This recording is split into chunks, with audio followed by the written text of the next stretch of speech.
शारदीय नवरात्र के पर्व पर जबलपुर शहर के विभिन्न मंदिरों में श्रद्धालुगण लगातार पहुंच रहे हैं। इसी क्रम में मदन महल स्थित सूरमय वादियों के बीच स्थापित श्री 10 शक्ति विद्या महापीठ कालीनंद आश्रम में स्थापित मां जगत जननी की भव्य प्रतिमा को निहारने के लिए बड़ी संख्या में श्रद्धालु का इस स्थान पर पहुंच रहे हैं। सूरमय वादियों और प्रकृति के नैसर्गिक सौंदर्य के बीच स्थापित यह मंदिर जबलपुर संस्कारधानी में बड़ा ही लोकप्रिय है। आश्रम के प्रबंधक श्री 1008 महंत श्री कालीनंदा जी महाराज ने बताया कि 10 विधाओं संयुक्त मां काली की यह प्रतिमा अपने आप में खास है। वहीं पंचमी के अवसर पर शाम 7 बजे गर्भगृह के पट खोले जाएंगे, जिसमें विशेष पूजन किया जाएगा तथा साथ ही जिन माताओं की गोद सुनी है वो अपनी अर्जी लगाने के लिए स्थान पर पहुंचेंगी। नवरात्र पर्व की समस्त जबलपुर संस्कारधानी वासियों को विनायक भारत न्यूज की ओर से हार्दिक शुभकामनाएं। शारदीय नवरात्र पर्व का आज ये चौथा दिवस है, जिसमें माता कुष्मांडा की आज समस्त भारतवर्ष पूजा कर रहा है। हम आज समस्त जबलपुर संस्कारधानी वासियों को एक और मंदिर, एक और माता के दर्शन करा रहे हैं, जो जबलपुर संस्कारधानी में अपना अद्वितीय और अतुलनीय स्थान रखती हैं। आज हम मदन महल के 10 विद्या शक्तिपीठ कालीनंद आश्रम में पहुंचे, जहां महाकाली का ये भव्य स्वरूप समस्त जबलपुर संस्कारधानी वासियों के लिए हम विनायक भारत न्यूज के माध्यम से उन्हें दिखाने जा रहे हैं। हमारे साथ में हैं पंडित श्री 1008 महंत कालीनंदास जी महाराज। ये मदन महल की सुरम प्राकृतिक वादियों के बीच में बसा हुआ ये मंदिर है, जो अलौकिक छटा को यहाँ से निहारने के लिए लोग इस स्थान पर पहुँचते हैं। हम जानना चाहेंगे, हमारे साथ में हैं महंत श्री 1008 कालीनंद जी महाराज कि इस आश्रम का विस्तार कैसे हुआ और इसका इतिहास क्या है। एक मिनट। समस्त देशवासियों को नवरात्र पावन दशहरे पर्व की बहुत बहुत शुभकामनाएं, बधाई। आज यहाँ श्री 10 महाविद्या शक्तिपीठ कालीनंद आश्रम में भगवती आप देख रहे हैं जो विराजमान है, काली जी का स्थान, और इसमें 10 महाविद्याओं की स्थापना है। मैं यहाँ से, मेरा घर परिवार जो है, जहाँ मैं परिवार में रहता था, मेरे माता पिता रहते थे, वो यहाँ से 12 किलोमीटर दूर है।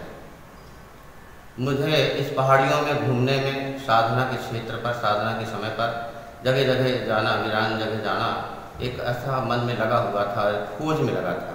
और वो खोज करते करते यहाँ पर इस पहाड़ी में आया। उस समय जितने मकान आप यहाँ देख रहे हैं, जो बिल्डिंगें बनी हैं, जो रह रहे हैं लोग, एक मकान भी यहाँ पर नहीं थे। और ये ज़मीन जो है, पहाड़ी जो है, बट्टी मालगुजार के नाम से यहाँ पर दर्ज है। फिर स्वामी प्रज्ञानंद जी महाराज के प्रयास से उन्होंने बताया मुझे मार्ग, और बट्टी मालगुजार के जो पुत्र हैं देवी सिंह लोधी, उनसे मुलाकात हुई। उन्होंने फिर ये ज़मीन कहा कि मेरे पिताजी की इच्छा थी कि इसमें कोई मंदिर बने, और बस ये ज़मीन मुझे भा गई। इधर पर आने के बाद में पहाड़ों में आया, रास्ता मार्ग नहीं था, बड़े बड़े चट्टाने पहाड़ थी। आने के बाद में मुझे यहाँ से देख कर गया, और फिर मुझे स्वप्न हुआ कि यहाँ पर आप आओ, स्थान बनाओ और गर्भगृह की स्थापना करो। जब मुझे भगवती ने ऐसी प्रेरणा दी, मैं यहाँ आया, और जिस मंदिर पर अभी अपन खड़े हैं, इसके नीचे गर्भगृह बना हुआ है। तो वो गर्भगृह के निर्माण कार्य जब चालू हुआ, तो उस निर्माण का अपने हाथों से मुझे प्रेरणा हुई कि अपने हाथों से खोदना है, अपने हाथों से निकालना है। तो मिट्टी पत्थर निकालते गया, और गर्भगृह की खुदाई में यहाँ से माता रानी की चरण पादुकाएँ मिली, मूर्तियाँ मिली, और 200 वर्ष पुरानी तलवार है यहाँ पर, बड़े बड़े सरोते गले हुए, तीर कमान, ये सारी चीज़ें यहाँ पर गर्भगृह के अंदर से मिली, और चरण पादुकाएँ मिली। वो चरण पादुकाएँ ऐसी बनी हुई हैं, पत्थरों में बनी हुई, पत्थर की पर चरण पादुका है, और गोल पत्थर है, वो तराशा हुआ। आज भी उस पर जो मिट्टी है चरण पादुका में थोड़ी थोड़ी लगी हुई हैं, पूरे तरीके से साफ नहीं किए। वैदिक मंत्रों से हम उनकी पूजन करते हैं, और लोगों को दर्शन हो, जन का कल्याण हो, ऐसी अपेक्षा माता जी से हम प्रार्थना करते थे। 7 वर्ष तक आदेश नहीं था पादुकाओं के दर्शन कराने का। 7 वर्ष बाद आदेश हुआ, मेरी प्रार्थना स्वीकार करी, और यहाँ जनमानस को दर्शन देने के लिए पादुकाएँ नवरात्रि की पंचमी, रामनवमी की पंचमी को शाम के 7 बजे गर्भगृह के पट खुलते हैं, और चरण पादुकाएँ निकाली जाती हैं, और भक्तों को दर्शन कराई जाती हैं। चरण पादुका के दर्शन करने में जो अपनी अर्जी लगाते हैं, जो सूनी गोद है जिन माताओं की, वो यहाँ अर्जी लगाते हैं, तो उनकी गोद यहाँ पर भरती है, और ये क्रम ऐसा लगातार चला आ रहा है। भगवती की कृपा से प्रथम पुत्रों की प्राप्ति होती है। केवल हमारा तो उद्देश्य माता रानी से प्रार्थना करना है, जो हमारे बस में है। और प्रार्थना को स्वीकार करती है और भक्तों की गोद भरती है। आप यहाँ प्राकृतिक छटाएं देख रहे हैं कि मंदिर बनने के बाद में जब 2000 में यहाँ यज्ञ हुआ, उसके बाद यहाँ पर बिल्डर अन्य लोग आए और ज़मीनें लेकर उन लोगों ने प्लाटिंग करना चालू की। उसके बाद ये बस्तियाँ बनी हैं। सामने की पहाड़ी जो है, इसके पीछे माँ नर्मदा जी बह रही हैं, कल नहा रही हैं। यहाँ प्राकृतिक जो सौंदर्य और वातावरण जो है, बड़ा शुद्ध वातावरण है। हम यहाँ रहते रहते हमें इतना वो हो गया उनके वातावरण में, यहाँ शुद्ध वातावरण में, कि यदि हम शहर के अंदर जाते हैं तो प्रदूषण जो धुओं का है गाड़ियों का, वो महसूस होने लगता। मतलब यहाँ कितना शुद्ध वातावरण है, प्राकृतिक छटाएं। स्टेशन से इसकी दूरी कितनी है? स्टेशन से एयरपोर्ट से कितना दूर पड़ता है? स्टेशन से railway station, Jabalpur railway station से इसकी दूरी 6-6.5 किलोमीटर पड़ती है और एयरपोर्ट यहाँ से 20 किलोमीटर पड़ता है। पूरा नाम आश्रम का क्या है इसका? ये आश्रम जो है, जब हमने अपनी साधना कर रहे थे तो साधना समय हमने देखा और हमने अध्ययन करते समय हमने स्वामी विवेकानंद की किताब पढ़ी, उनकी जीवनी पढ़ी। एक उनकी पुस्तक में लिखा था कि कठिन कार्य ही मनुष्य के करने योग्य है।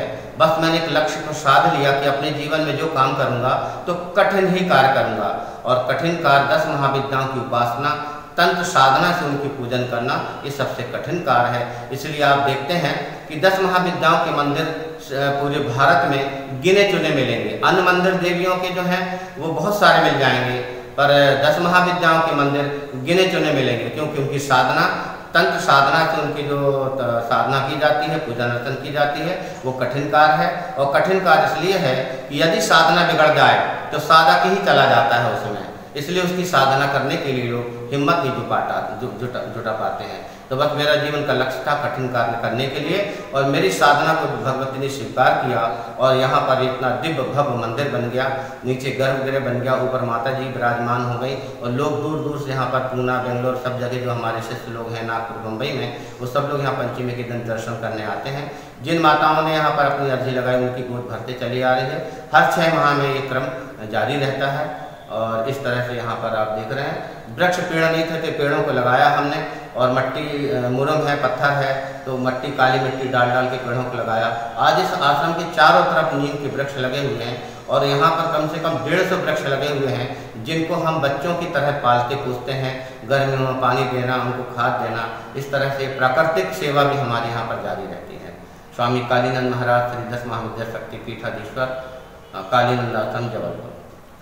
हमारी सनातन परंपरा और हमारे धर्मशास्त्र ग्रंथ पुराणों में ये उल्लेख है कि भगवान श्री कृष्ण अगर 16 लीलाओं से युक्त थे, तो माँ भगवती जो 10 शक्ति विद्या महापीठों में से 10 विद्याओं में से जो है उसमें विराजमान थी।